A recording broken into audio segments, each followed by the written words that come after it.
Bem-vindos à mineração de dados. Na aula anterior, estudamos a classificação.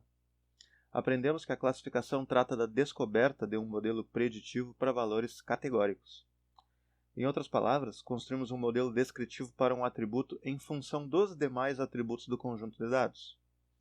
Ocorre que no caso da classificação, estamos tratando da predição ou descrição de um atributo categórico ou nominal. É necessário que o atributo alvo da classificação possua um domínio de valores categóricos, como por exemplo, sim e não, alto, médio e baixo, bom e ruim, e assim por diante. Mas e se o atributo o qual desejamos descrever ou prever for do tipo numérico? Bem, para esses casos temos a regressão. A regressão é a descoberta de um modelo preditivo para valores numéricos. Temos aberto no Weka Explorer um conjunto de dados constituído por 335 instâncias e 4 atributos. É um conjunto de dados de indicadores de qualidade de cria e abate de animais bovinos, todos atributos numéricos. Criadores de bovinos de corte buscam maximizar o ganho médio diário de peso e minimizar a idade de abate dos animais, visando por fim o maior lucro na venda dos animais para abate. Utilizaremos então os dados de cria dos bovinos, quantidade de dias desde o nascimento até o desmame, peso do animal no momento do desmame e ganho médio diário de peso como preditores. E o dado de idade em meses em que os bovinos foram abatidos como alvo da predição do modelo.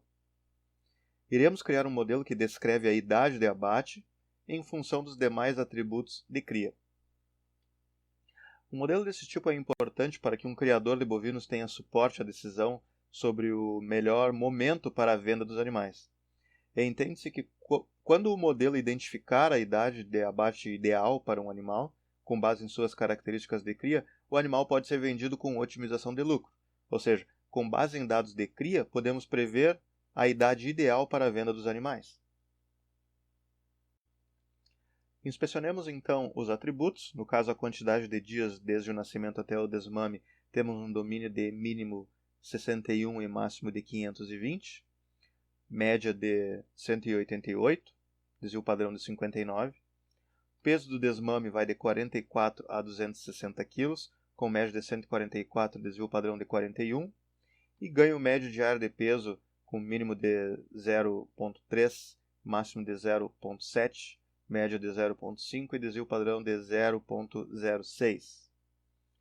A idade de abate tem um mínimo de 19 meses, máximo de 44, média de 29 e desvio padrão de 3. Procedemos então ao experimento de regressão. Temos que todos os atributos deste conjunto de dados são do tipo numérico. Ocorre que o requisito para a atividade de regressão é que o alvo apenas seja numérico. Por coincidência, todos os atributos do conjunto de dados são do tipo numérico, mas o requisito é que apenas o alvo, no caso, a idade de abate dos animais em meses, seja do tipo numérico. Então, a exemplo das atividades de classificação, vamos na aba Classify, onde podemos encontrar a categoria de algoritmos Functions. E podemos selecionar a Linear Regression, ou regressão linear. Vamos rodar um experimento, tendo aqui como alvo da predição a idade de abate, que já vem selecionada por padrão, porque é o último atributo apresentado no conjunto de dados. Então, iniciamos o experimento. E temos já um modelo descrevendo a idade de abate em meses, como a quantidade de dias desde o nascimento até o desmame vezes 0,0047, somado a o ganho médio diário de peso vezes menos 40,7768, somado a 48,7948. O coeficiente de correlação, Correlation Coefficient, descreve o quanto a variação nos dados é explicada pelo modelo descoberto. O domínio é de menos 1 a 1, sendo que valores positivos significam a variação proporcional e negativos significam variação inversamente proporcional. Valores próximos de zero indicam pouca relação entre a variação dos valores do atributo-alvo da predição com o modelo descoberto. Então, idealmente, busca-se valores mais distantes do zero. No caso deste experimento, temos que aproximadamente 69% da variação da idade de abate dos animais é explicada pelo modelo descoberto. Os 31% não explicados pelo modelo podem ser explicados por alguma variável ou variáveis que não estejam contidas no conjunto de dados estudado no momento. A média de erros absolutos, Mean Absolute Error, significa a distância média entre as predições realizadas nos testes do modelo para os valores verdadeiros. Então, no caso desse experimento, temos a média de erros de 2 meses num domínio de 19 a 44, ou um intervalo de 25 meses. Cabe, então, a um especialista do domínio de negócio esclarecer se esse tipo de erro é estatisticamente relevante ou não. Root Mean Squared Error é uma outra forma de calcular Mean Absolute Error. Voltando ao modelo construído pelo algoritmo, temos que a idade de abate dos animais em meses é descrita em função da quantidade de dias desde o nascimento até o desmame e o ganho médio diário de peso. Contudo, pode-se observar que no conjunto de dados original tem-se também o peso dos animais quando do desmame. E o algoritmo escolheu por não utilizar esse dado na construção do modelo, possivelmente por irrelevância estatística. Nós podemos parametrizar o algoritmo para que ele use os demais atributos do conjunto de dados, selecionando que ele não utilize nenhum método de seleção de atributos. Por padrão, vem selecionado o método M5, nós vamos selecionar nenhum, No Attribute Selection. Ok, executamos o experimento novamente e praticamente não tivemos nenhuma modificação no coeficiente de correlação, mas temos agora no modelo apresentado também todos os atributos presentes no conjunto de dados, com exceção, obviamente, do atributo a ser previsto, no caso a idade de abate em meses. Na regressão linear, temos uma função que descreve o atributo-alvo da criação no modelo de predição de forma linear, que pode ser representada graficamente por uma reta num plano. Mas e se pudermos descrever um atributo numérico de forma não linear? Também é possível. Para este fim, temos o algoritmo M5P, que está à disposição dentro da categoria Trees. Selecionamos ele e vamos realizar um experimento. Vejamos que temos um novo modelo, um tanto complexo.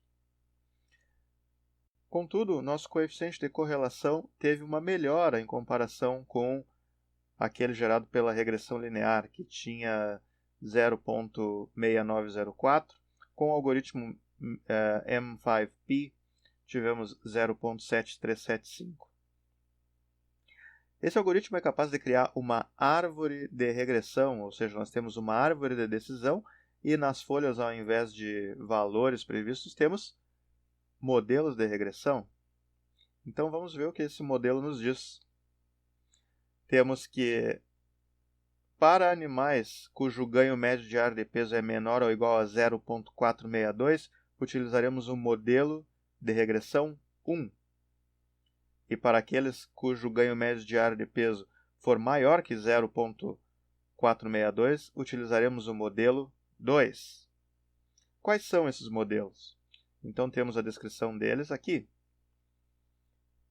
O primeiro modelo diz que a idade de abate do animal em meses é igual à quantidade de dias desde o nascimento até o desmame vezes 0.00008 menos o GMD vezes 61.3969 mais 58.8178.